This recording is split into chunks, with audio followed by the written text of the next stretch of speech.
Welcome to Gapology Radio with your hosts, Mark Tinas and Brian Brockhoff. This is your podcast covering tactics for creating winning leadership and sustainable winning organizations. Discover more information detailed in their books, Gapology, IMBAR, and their newest release, Speed of Purpose. We can be reached at gapology.org, and our books can be found at amazon.com. Hey everybody, welcome back to Gapology Radio. This is your podcast on everything about leadership. As you begin to plan out your conferences for next year, whether in person or remote, consider Gapology. We can tailor our content to fit your needs, and we can make a tremendous impact on your team. This will be our last original full podcast for the year, but it's one that's extremely relevant for what's going on right now in the business world of 2020, and for preparing to continue to lead the remote workforces of the future. So let's go ahead and jump right into it and give Mark Tinas a call. Hey, Brian. Hey, Mark. How are you? Great. How are you? Good, good. How's your week going so far? Strong. Good. Strong. Good, yeah. Good. Getting a lot done. Yeah, that's awesome to hear.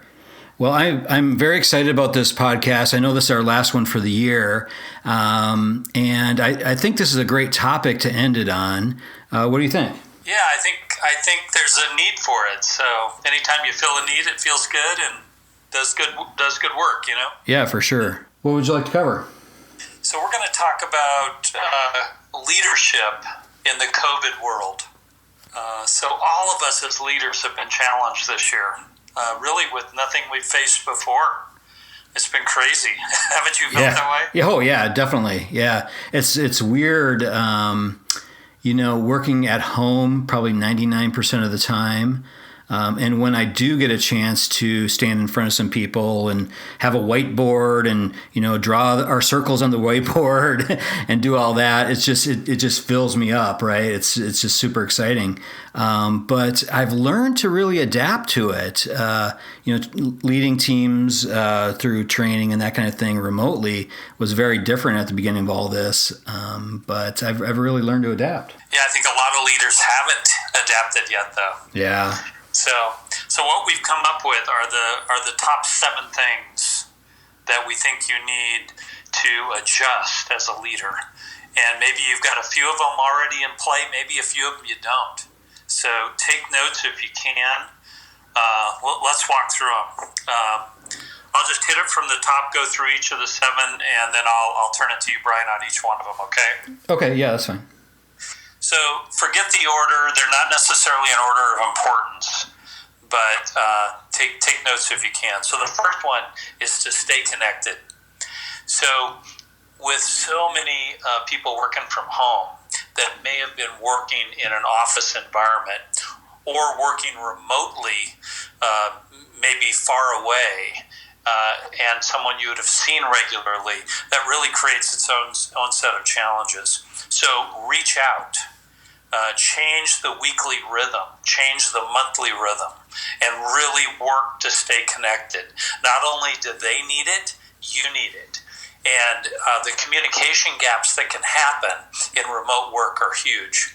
And from a Gapology standpoint, it means execution might go down. So just be careful, stay connected. What do you think, Brian? Yeah, absolutely. And the first thing I wrote down was reach out. I think that is so crucial. Don't count on them to reach out to you.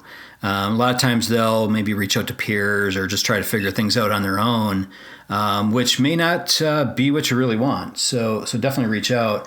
But I would also say stay connected at a deep level. Okay, so it's not just a quick phone call. It's really connecting with them on a deep level where you're really listening for key things, key elements, tone of voice, those kinds of things. So I think connecting to your team looks very different in this world. Yeah, one of the teams I work with, we would have had in the past a 1-hour rally every Monday. We've changed that now to an hour rally on Monday, a follow-up 30-minute Wednesday, a follow-up 30-minute Friday. Oh, that's awesome. In addition to staying connected, we changed the rhythm. Yeah, that's great. So that everyone's more connected. So that's a big one. The second one is hope. And hope is something that as a leader you can give to your team. You can give them hope. So your team looks to you. And if you're negative or you're scared, they'll carry that forward as well. So they'll take that on. So be positive and give your team hope and stay positive. I mean, we're going to get through this. Let's face it. We got a plan. So give them that. So give them hope. Yeah, I love that. I love that. I think so many times we kind of forget about the emotion of things. We get so focused on accomplishing tasks and that type of thing, and we kind of forget about the emotion that goes along with things, and especially in like all this new uncharted territory that we're really going through. I think we forget that hope is a crucial element to everyone's life, especially their work life. Yeah. So number 3 is focus on the future. Talk about 2021. So when you as a leader are focused on 2021 and looking out into the future, it'll help the team look out into the future. So it's a big deal. It has a big impact on the team. Yeah, and I think that ties together with hope. Yeah, it's part of that. It changes the game. Yeah. It changes where you're looking. So if you're pointing towards the future and pointing towards 2021, that's where they look.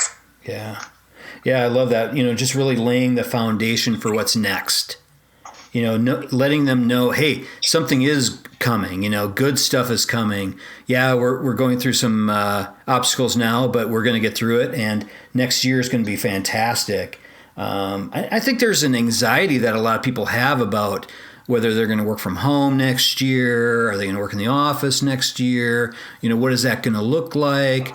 So, I would recommend it, being as transparent as you can with where we're at right now, what we're looking at for next year, what your role is going to look like for next year, as transparent as you can. And certainly, there's a lot of unknowns and maybe there's things that you can't share at the moment, but being as honest and transparent, I think, can really reduce a lot of that anxiety that people have. Yeah, I like that. The other part of it is to get the team to begin the process of planning for a great 2021. The activity of planning for a great 2021 will help them be positive and prepared. Yep. Yeah, I love that. Yep. All right. The fourth one is just to listen. So we as leaders are often going really fast, and maybe we're the ones that need to give direction, so we're talking a lot, but we need to take time to listen. So when the team has anxiety, like Brian talked about earlier, we need to listen. Listening feels good to the speaker when someone listens to them. So give them the time, take time.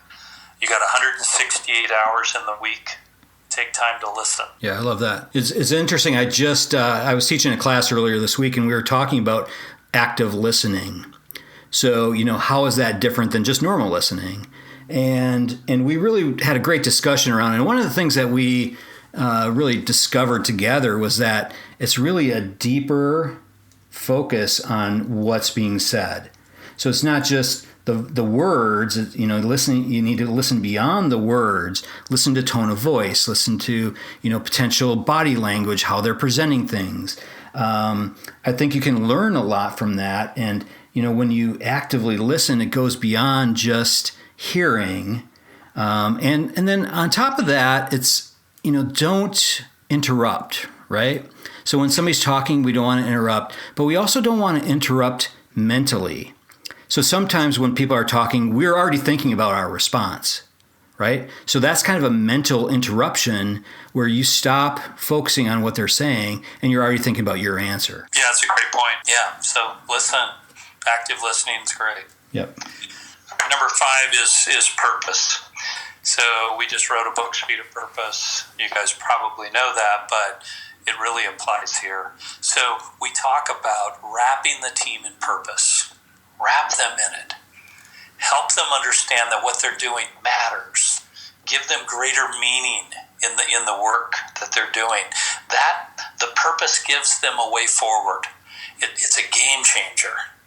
And so just wrap them in purpose. If you need help with that, you can get our book, Speed of Purpose. Yeah, I think ensuring that purpose doesn't get lost in the fear, lost in the anxiety, I think that's crucial. And I think applying that really helps to focus on 2021. So if you do that, it'll help number 3, certainly, because people will be focusing around the right things. Yeah, that's big. Number 6 is sort of fundamental, but don't miss it. Hopefully you've already got it in place, but have a safety strategy. Keep your team safe. I mean, imagine if you had an outbreak because you didn't have the right safety precautions in place. How would that devastate the team? How would that impact both the health of the team and the morale of the team? So don't let that happen. Have the safety precautions in place that need to be in place to protect the team. That will help them focus and do better work because they'll feel secure. Yeah, I think it shows that you're taking it seriously. And a lot of people have real concerns about this stuff. So it shows that you really care about that, and you're really taking the procedures and the precautions and all those things seriously. And it shows that you really care about them. Yeah, and that's a big deal in and of itself. Yep. All right, so lastly, make sure that your direction is clear. Don't take for granted that what you just said or what you just emailed out or sent out was understood. Make sure the direction is clear. Follow up on that. Make sure the expectations are clear. What do you expect? What is the direction? This is a time to be crystal clear because people will get distracted in this environment and they may lose focus. So you bring them back into focus with clear direction and clear expectations. Yeah, absolutely. I think, we're talking about COVID and everything that's happening with COVID, but I do want to point out that this really goes for any remote workforce. This transition into a remote workforce is new for a lot of companies, and they may make the decision to continue forward with that. So establishing clear directions and expectations is critical with a remote workforce. And then establish also the expectations of flexibility. In a remote workforce, I think there's sometimes a lot of flexibility that goes along with that. So establishing guidelines around that ahead of time, I think, will help to reduce some of that fear and some of that anxiety as well. Yeah, this remote workforce means that gapology, the need for gapology is greater than ever. So if you haven't read Gapology or don't know the Gapology principles, get Gapology, make sure you understand that. There's so many things in there that can help you to close execution gaps in your team, and those gaps can really grow during a remote workforce. So Absolutely. That's a big deal. Yeah. So those are the 7 tips we have for great leadership in a COVID world. Yeah. Yeah, this was really great, Mark. I was thinking earlier, I wish we would have done this, months and months ago, but I don't think we would have known everything that we're teaching. I mean, we kind of learned all this stuff along the way. So this is excellent. Yeah, man, hopefully it helps everybody. Yeah. Thanks, everybody. All right, thanks a lot, Mark. We'll talk to you later. Thanks, Brian. Yep, bye. Okay, that'll do it from here. And that'll do it for 2020. If you'd like more information on Gapology, IMBAR, or Speed of Purpose, head on over to our website, gapology.org.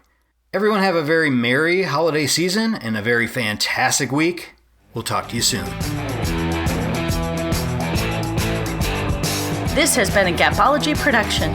Visit us at gapology.org.